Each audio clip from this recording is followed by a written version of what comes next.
Han spiser da helt vildt meget sådan noget i dag. Andreas tvillingebror Sebastian er autist. Jeg kan ikke forstå, hvorfor han gider spise græs. Noget familien først fandt ud af, da han var 3 år. Det var en underligt noget at skulle have ansvar for ens bror, hvis han er på samme alder som mig.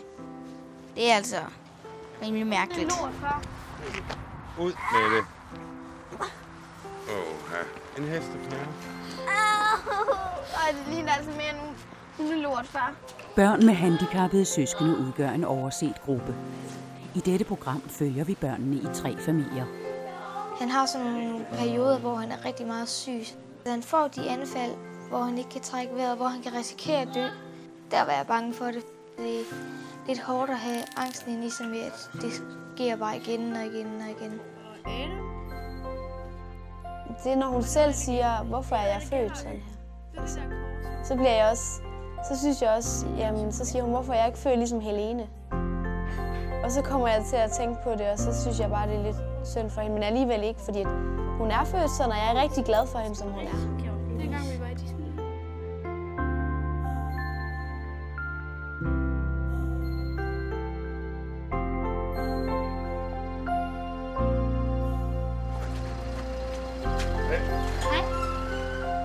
Hver dag kommer Magnus hjem fra børnehave, og så håber jeg, at han er glad. Så er det mig og Nadine, der skal tage ham ned af stolen, og så kravler han ind på legetæppet. Sådan. Hej. Hvor er det godt. I det nordlige Aarhus bor Jesper og Charlotte sammen med Nadine på 14, Mathias på 11 Kan du give mig high five? og Magnus på 5 år.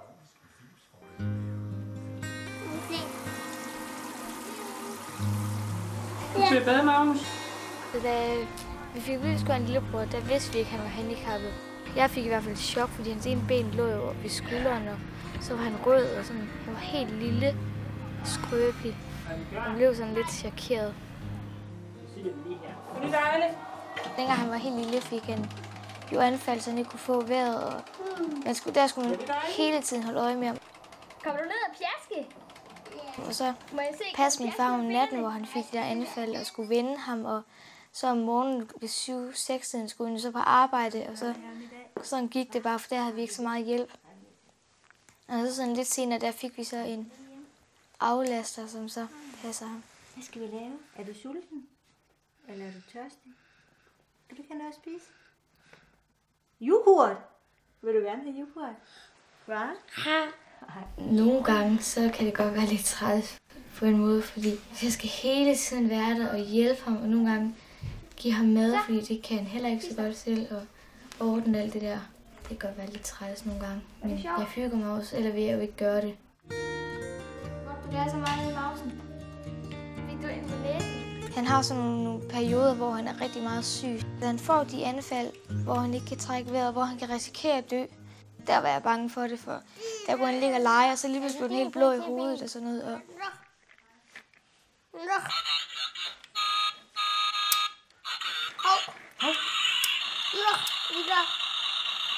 Han har ligget derinde i et halvt år, hele tiden. Fordi at han havde det dårligt i lang tid, og han havde lige fået en lungebetændelse, og han havde ikke så godt immunforsvar. Skal vi kalde på mor? Det var sådan lidt træls, at vi næsten hele tiden skulle ind og besøge ham, og vi ikke bare kunne være hjemme som en samlet familie. Sådan. Luk.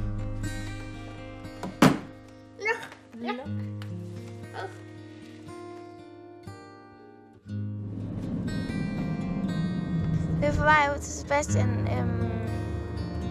Ja, han er min bror. Han er autist. Han bor sammen med en masse andre handicappede. Det sted, han bor, det er mere som aflastning. Det hedder Stensagård. Hej. Så vi skal ud til Sebastian nu, fordi Skal du med hjem? at hvis vi ikke så ham en gang om ugen, så vil jeg i hvert fald komme til at savne ham. Og jeg ser ham med min mor, der ser jeg ham hver anden søndag. Og så ser jeg ham med min far hver onsdag, hvor vi er derude at spise. Hvad var? Nej, ja, han skal ikke. Det tænker jeg også lidt på. Andrea på 11 bor i Mårslet med sin mor Anita og stedfaren Karsten. Ja, hej. Hej Sebastian. Hej. Hendes tvillingebror Sebastian er hjemme på besøg. Når jeg har savnet ham, og jeg ikke har set ham i lang tid, så kan det godt være, når han kommer, at jeg kan mærke sådan glæde inde i maven, synes jeg. Mig og Sebastian, vi er født samme dag, fordi vi er tvillinger. Forskellen er på os. Det er jo selvfølgelig, at gør han nogle meget andre ting end os. Man sidder og spiser, så hvis der står noget salt og noget peber, tager han altid salten og hælder ned i sig. Jeg ved ikke, hvorfor han godt kan lide det. Det hjælper. Og indtil vi var 3-4 år, der var Sebastian ikke handicappet. Begyndte at tale sådan, at det kunne vi jo godt begynde på, ikke? Men det blev jeg jo bedre og bedre til. Og, ja, men Sebastian, det gik jo sådan. Han havde lært at tage sko og tøj på, men så gik de sådan ned ad bakke med at tage tøj og sko på. Så begyndte han sådan lidt stamme. Det kan jeg i hvert fald huske. Og så begyndte han at ikke tale så meget. Han kom til sådan nogle undersøgelser, og så fandt de så ud af, at han var autist. Jeg var meget ked af det i en periode, fordi at vi var begyndt at lege meget sammen og være meget sammen og sådan. Og så begyndte jeg sådan at tro, at han ikke kunne lide mig mere. Fordi han snakkede jo ikke til mig. Jeg vidste jo ikke, at han ikke så godt kunne tale mere. Men det var jo så kun fordi, at han var ved at blive handicappet. Nå. Andreas mor er gravid. Der er 2 måneder, til hun skal føde. Så jeg glæder mig, fordi jeg skal have en lillebror, fordi at jeg har aldrig haft det der med, at jeg kan spille Ludo eller et eller andet med Sebastian. Så det bliver bare, altså, jeg ved godt, at han skal være meget større, men det bliver bare helt vildt rart at have en normal, hvis man kan sige det, bror, som man skal ikke have ansvaret på så meget, og man ikke skal passe på, at han tager det i, så han ikke roder og skraldespænder og spiser hestepærer. Altså, det er dejligt.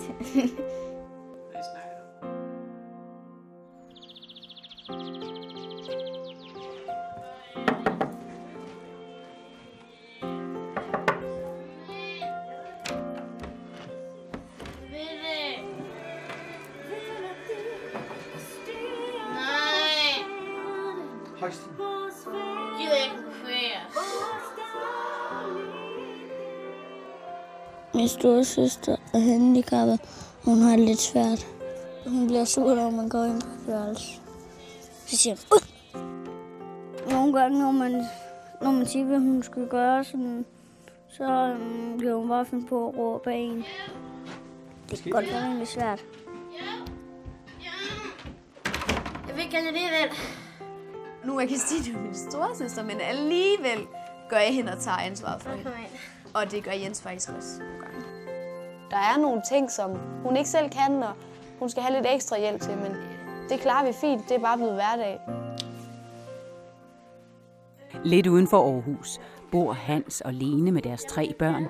Jens på 8, Helene på 14, samt deres storesøster Kirstine på 15. Hun har Down-syndrom. Det er jo noget, man bliver født med. Tit er de jo lidt lille smule buttet, eller de ligner hinanden rigtig meget, dem med Down-syndrom. Hun går på en specialskole i Aarhus. Og så hver gang vi går forbi den, så vinker hun altid til hende. Hun er jo ikke udviklet som en, der er 15 inde i sit hoved. Vel. Hun er lidt bagud i udvikling. Lad være med det der! Vi skal tage hen. Hun kan godt finde på at slå. Og hun er meget stærk, så man skal passe på. Nej. Men det var, hun slog mig ind i en mur og en væg. Hun har slået mig ind i en skab. Så bliver jeg sådan kæmpe chokeret. Helene skal snart konfirmeres. Jens og Kirstine vil lave en collage med fotos af familien, som hun skal have i konfirmationsgave. Nej.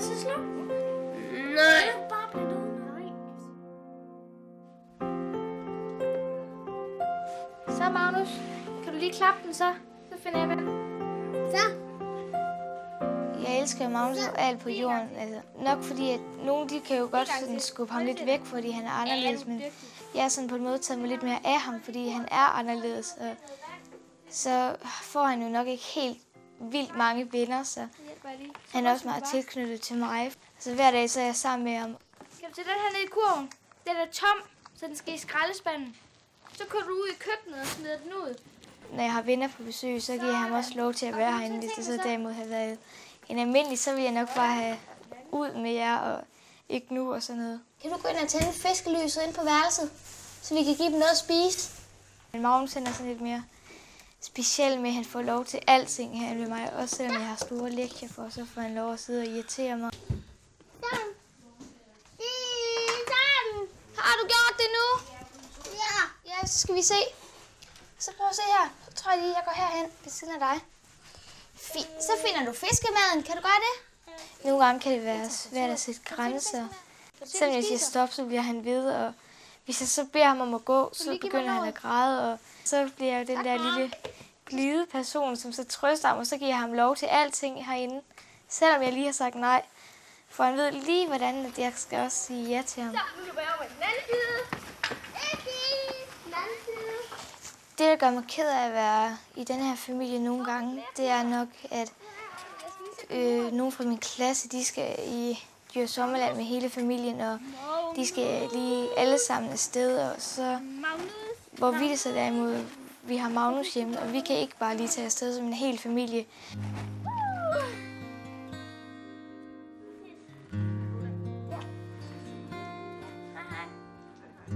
Dengang Sebastian han boede hjemme, der var der jo ikke sådan tid til mig hele tiden, og det var ikke sådan mig, som der blev gjort sådan allermest ud af, hvis man kan sige det. Og det gjorde mig faktisk rimelig ked af det. Jeg var også meget ked af det, og jeg græd også nogle gange hen i skolen. Min skolelærer, min matematiklærer, de var ikke så fantastisk tilfredse med mig med lektier, fordi det fik jeg ikke lavet. I hvert fald ikke særlig meget, fordi at der var meget af det, jeg skulle have hjælp til jo. Og mine forældre, de havde jo ikke lige tid til at komme hen i en halv time og sidde og hjælpe mig. Fordi at der var hele tiden en, som der skulle holdes øje med.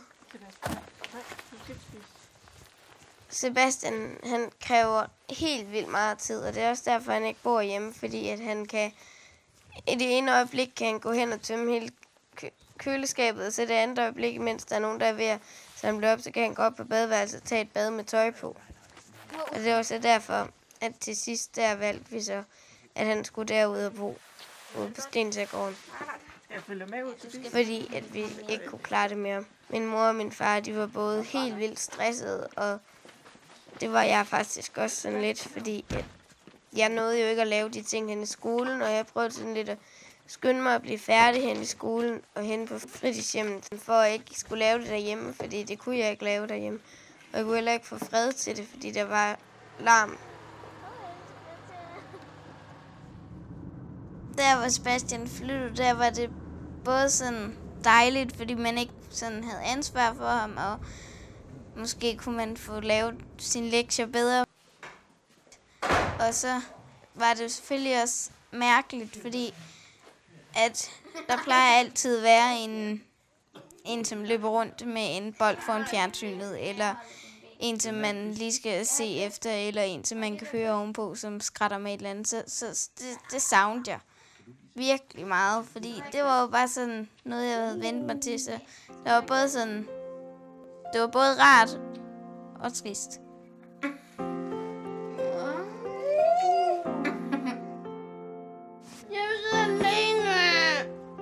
Jens og Kirstine skal ud og handle sammen med deres mor. Nej, I skal sidde ved siden af hinanden derovre. Jamen, det kan du godt gøre i dag. Også dig. Jeg vil ikke sidde ved siden af ham. Jeg har det fint med, bortset fra, når hun godt bliver rigtig sur. Vi skal ud og købe den ramme, vi skal bruge til at sætte og lave billedcollagen til Helene. Når Christine hisser, så kunne hun godt finde på at smække døren i og sådan noget. Når en gang smækker hun så op med døren, at den gik i stykker. Så skulle vi have en ny dør. Hun kunne godt være pinlig, for eksempel når hun står og synger. Jeg synes også, det godt kan være rimelig irriterende. Og det synes Helene også. Det er irriterende, når folk ikke bliver ude på hende. Det gør jeg også. Ja, måske skulle du ikke køre, Christine. Jeg så lidt mere negativt på det, måske, da jeg var mindre. Hvad med den her? Den er rigtig fin der. Ja. Skal vi prøve at spørge Jens? Jeg tror, han har en god størrelse. Det spørger han. Ja, prøv at finde. For eksempel, hvis man var ude et eller andet sted. Folk glor jo. Hvis Christine begynder at skrige, så bliver man altså lidt flov. Det gør man. Hvad siger du til den her størrelse? Den er fin. Er den fin? Det er virkelig hårdt, synes jeg, hvis ens søskende opfører sig vildt pinligt offentligt. Jo. Christine, det er voksne film, det der. Det er ikke voksne film. Nej. Når Kirstine skal i seng, er det ofte en udfordring for familien og for Jens. Og Jens, lille kruk. Hun kan godt blive meget sur, når mor og far siger, at hun skal skrue ned for musikken. Fordi jeg skal sove, eller slukke for musikken, fordi hun selv skal sove. Hun bliver sur, og hun råber, og hun smadrer. Hun har smadret en CD. Du skal til sang? Ja, det er ikke glad. Det ved du da, sådan er det jo. Gå nu ud. Det er også klokken nærmer sig 10. Gå så ud. Christine, jeg går ikke ud. Nej. Ud. Hvad med røret, Emma? Ja, Christine. Jeg finder shampoo. Og hvad skal du mere have med en shampoo? Det ved jeg ikke. Når jeg bliver rigtig bred, så tror jeg ikke sove ovenpå. Så sover jeg noget. Fordi jeg godt kan være bange for hende.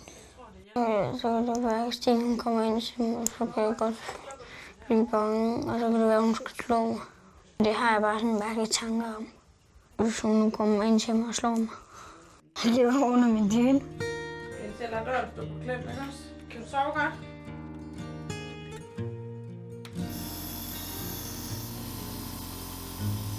I løbet af det seneste år har Magnus haft lungebetændelse 6 gange og er ofte indlagt på hospitalet. Altså når Magnus lige pludselig bliver syg, på grund af at han er syg i forvejen, så kan det godt være lidt hårdt, når man så vågner, så holder der ambulancer udenfor til at hente ham, og det hele skal gå vildt hurtigt. Og så skal vi helst gå væk, så min mor og far ikke bliver stresset over, at vi står og kigger på. Og så kan det godt være lidt hårdt, at man bare skal gå, og man ved ikke rigtig, hvad det er, der sker, for det sker så lige pludselig. Så tænker jeg meget sådan hele tiden, når han dør. Sådan. Han er jo tit indlagt på sygehuset. Især det der, hvor han var indlagt i et halvt år. Det var ikke så sjovt. Det var slemt sådan. Ind at besøge ham hver dag efter skole. Han har fået indopereret et plastikrør. Fordi så hvis han bliver syg, så kan man få noget ud inden for huden, så at man bare prøver en indsprøjtning ind den. Lige nu der venter vi på, at Magnus han skal ind og fjerne sin portekat, som han har fået lagt ind af nogle læger, så de skal stikke ham i armen. Og den skal så ud nu, fordi det går godt med ham. Så den må det godt tage ud. Lige nu er Magnus før at blive opereret. Lige nu der tænker jeg nok, at det går fint, for han kan jo ikke sådan mærke noget, men alligevel så sådan lidt mærkeligt at tænke på, at folk har sådan hænderne nede i ham på en eller anden måde. Så det er selvfølgelig synd for ham. Jeg tænker, at min hverdag nogle gange er meget anderledes i forhold til dem fra min klasse, fordi de går for eksempel til sport og sådan noget, når de kommer hjem og skal bare tænke på dem selv. Og sådan.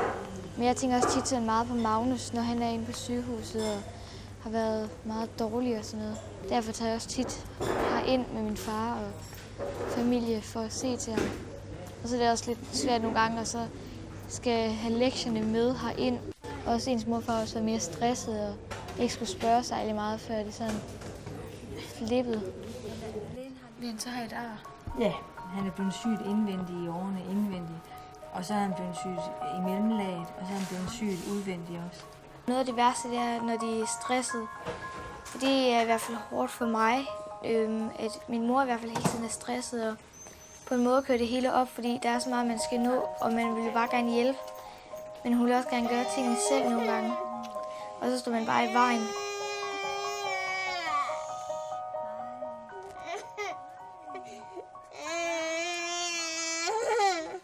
Det er gået godt, for han har det stadigvæk godt nu. Nu er han ved at vågne, men han er stadigvæk sådan lidt grædende, utilpas. Men han har det fint, så det er godt. Sådan der. Ja, sådan der. Det var godt. Jeg har det fint, men det har været en lang dag. Vi har været siden klokken 9, og nu klokken 4:10. Lang dag. Jeg er træt.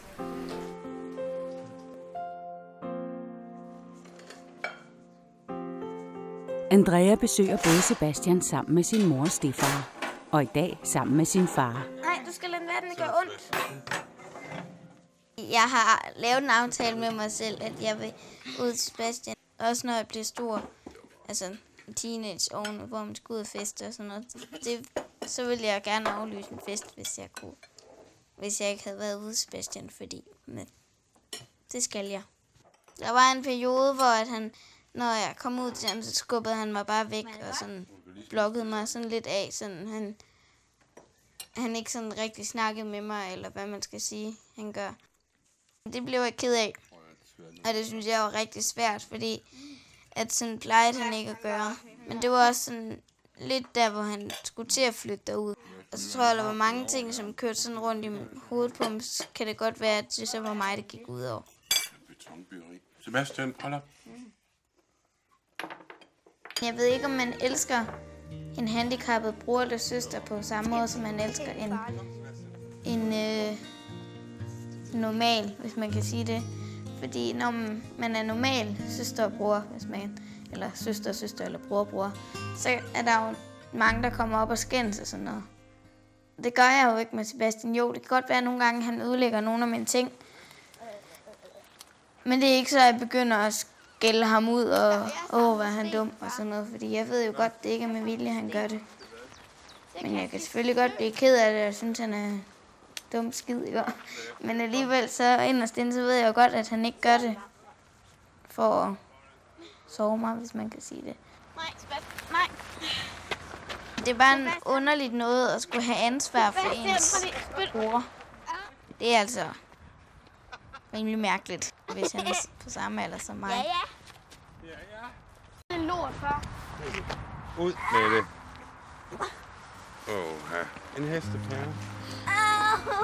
Ej, det ligner altså mere end en hundelort, far.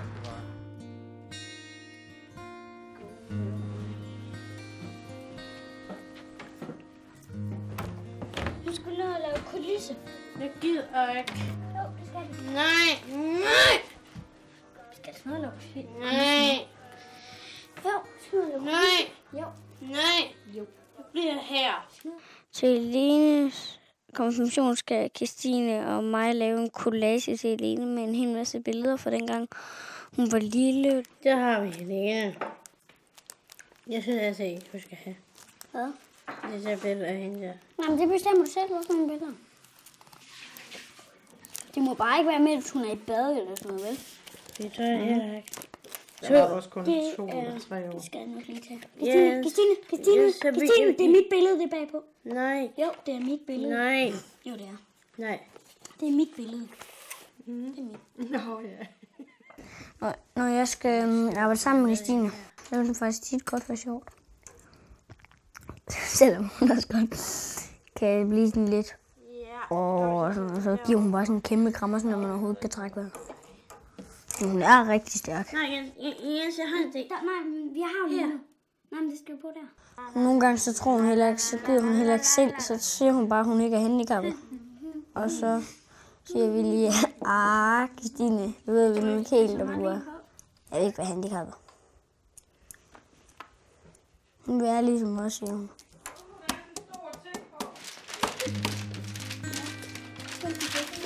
Har du billedet?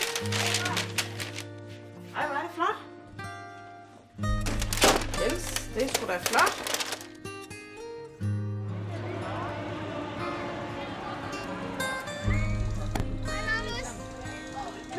Magnus er kommet så fint oven på operationen.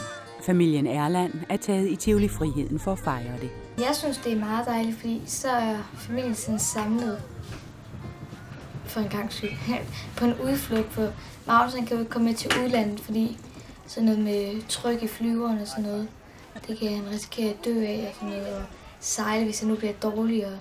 Så det tør vi ikke risikere sådan endnu, eller hvis det skulle være. Jeg synes, det er dejligt, at han kan komme med på nogle ture, og han elsker det jo også.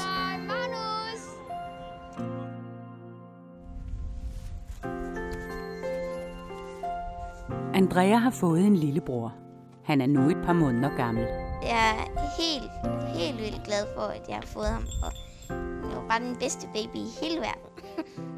Jeg kunne godt tænke mig at lære ham at cykle, og inden han skal til at starte skole, og så lære ham lidt at regne og stave. Så har jeg også sådan tænkt, at det var ærgerligt, at jeg ikke havde nogen at spille med, så jeg gad godt at lære ham at spille nogle spil. Jeg ved godt, at han skal være meget større, men det bliver bare helt vildt rart at have en normal bror, som man skal ikke have ansvaret på så meget, og man ikke skal passe på, at han tager det i, så han ikke roder af skraldespænd og spiser hestepærer. Altså, det er dejligt.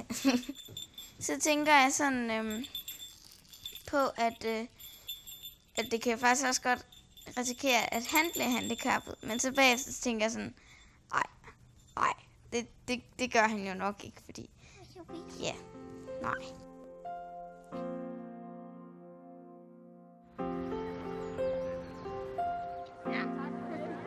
Tillykke med Helene. Tak, Kirstine.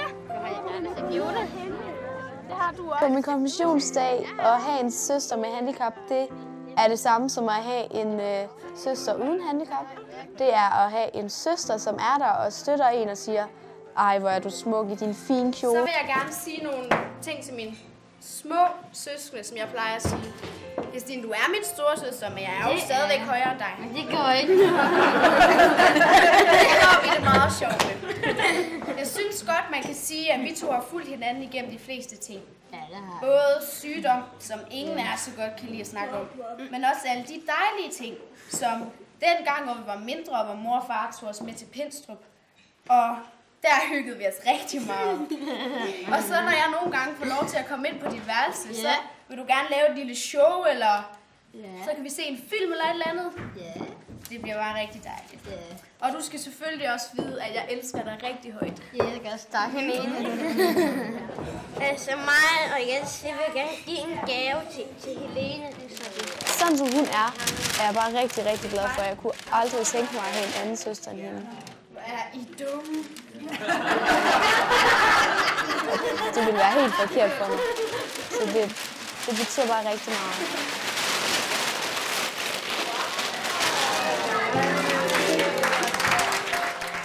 Hun har jo et stort hjerte.